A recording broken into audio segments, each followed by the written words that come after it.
Manma, le lendemain matin. 5000 âmes vivent ici sans eau ni électricité, à 2000 mètres d'altitude.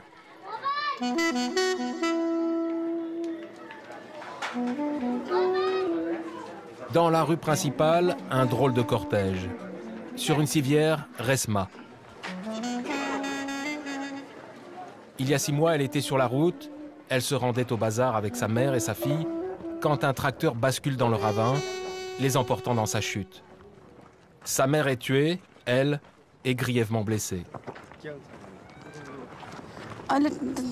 On est parti à l'aube de notre village. Ça fait plus de 5 heures que nous marchons comme ça. Je souffre le martyre. C'est un vrai calvaire pour moi. C'est près d'ici qu'a eu lieu l'accident? Là, tout près, un peu plus haut sur la route. Juste là, derrière nous. À Manma, pas d'ambulance. Resma est amenée par ses fils à la consultation de Médecins sans frontières. Créé il y a 5 ans, c'est le seul hôpital à des centaines de kilomètres à la ronde.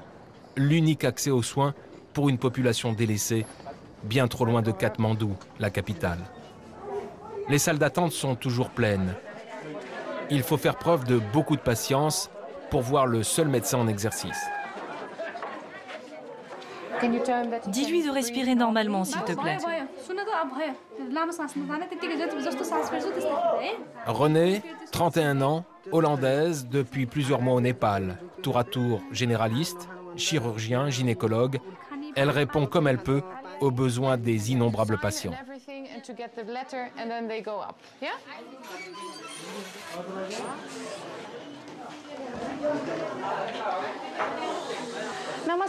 Bonjour.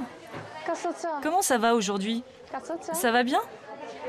Je vais vous examiner.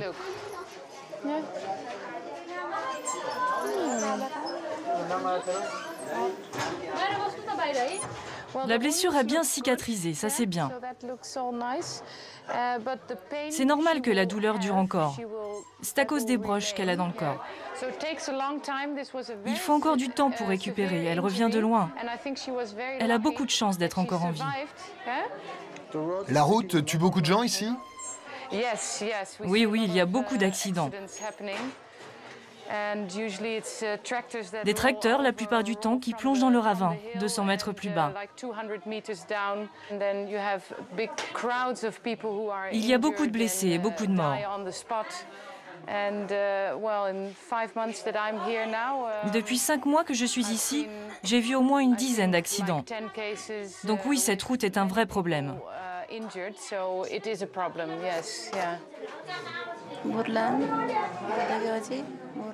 Je suis tellement malheureuse. Maudit soit cette route qui me fait tant souffrir et qui a tué ma mère.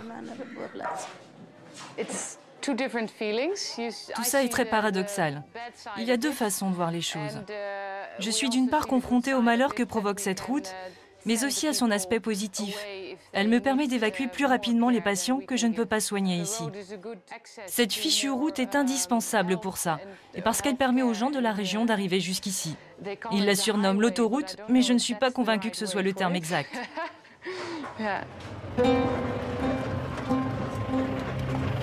Cette autoroute à flanc de montagne, Tilak et Moscan ne l'ont pas quittée.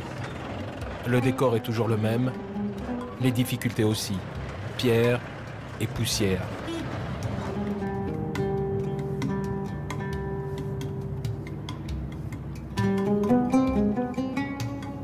Kilomètre 246. Plus que 50 avant Djoumla. Les plus durs à avaler.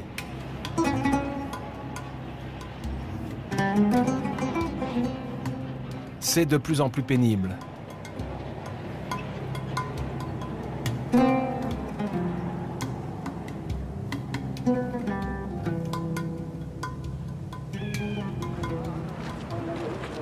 Au détour de la falaise, soudain, 2 jeeps sont arrêtés.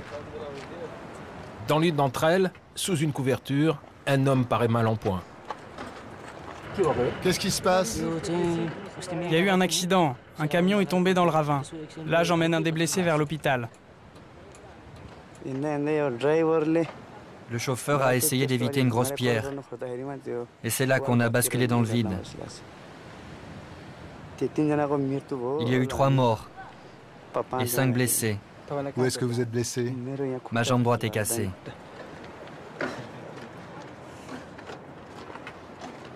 Dans l'autre Jeep, un corps sans vie. C'est qui? C'est l'assistant. Il est d'où? C'est un jeune de Sourquette. Il travaillait depuis longtemps sur la route? Depuis 6 mois à peine. Les autres blessés ont été évacués vers Jumla. L'homme, lui, est conduit vers Manma. Il devra encore supporter 5 heures de route chaotique avec sa jambe brisée avant d'atteindre l'hôpital MSF. Je suis triste pour le jeune assistant. Tu sais, tous ceux qui circulent sur cette route sont des frères pour moi. Il rêvait sûrement de devenir chauffeur un jour. La moindre erreur ne pardonne pas sur cette foutue route. Vivement que son état s'améliore pour notre sécurité à tous.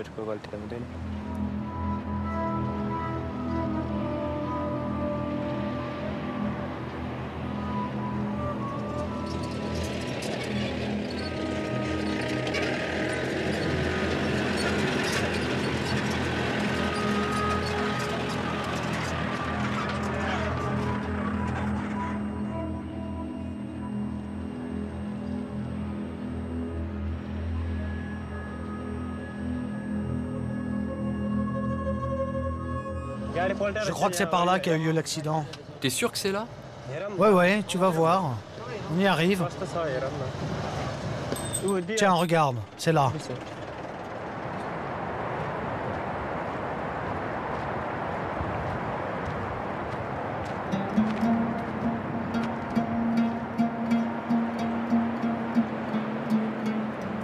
Regarde, les pneus sont même pas abîmés. Le pot d'échappement non plus. Par contre, la benne est complètement tordue, t'as vu? Et le moteur a l'air intact. Pauvre assistant.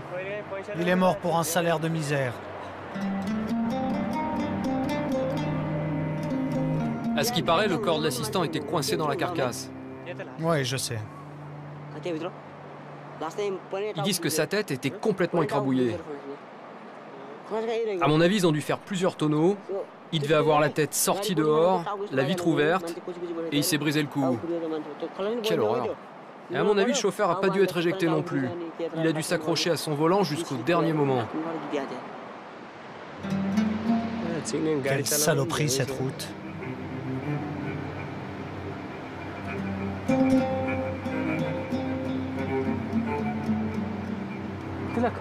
Tilak, tu penses souvent à la mort sur cette route? Je n'ai pas peur de la mort. Mais je sais que ça peut m'arriver à tout moment. Mais bon, on doit bien mourir un jour, non? D'une façon ou d'une autre. En tout cas, celui qui a peur de la mort, mieux vaut qu'il fasse un autre métier. C'est pareil pour moi. J'ai laissé tomber mes études pour ce métier et je vais tout donner pour devenir chauffeur. J'ai souvent peur sur la route. Bien sûr, parfois je pense à la mort, mais je suis réaliste. Ça fait partie de mon boulot.